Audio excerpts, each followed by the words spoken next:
What happens when the lines between truth and deception blur in the corridors of power?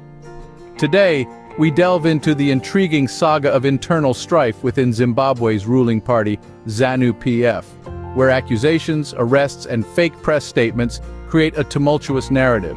The story begins with Neville Mutsvangwa, son of Zanu-PF spokesperson Christopher Mutsvangwa. Last Thursday, authorities arrested Neville on charges of dealing in foreign currency and money laundering, along with contravening the Telecommunications Act due to a Starlink router found at his residence. This event lit the fuse for a series of explosive reactions within the party. In the aftermath of Neville's arrest, a press statement allegedly authored by Christopher Mutsvangwa surfaced on social media. This document voiced a potent threat to expose alleged criminal activities of President Emerson Mnangagwa's sons, Sean and Collins, suggesting they were engaged in similar illicit dealings as Neville.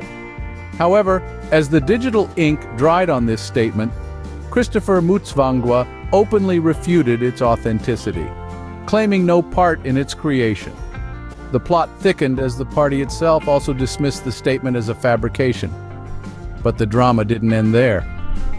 Another press statement appeared, this time purportedly from Vice President Constantino Chiwenga. It demanded an investigation into all high-profile cases, seemingly spurred by the revelations in the discredited statement attributed to Mutsvangwa. These incidents reveal the deep factional battles within Zanu-PF.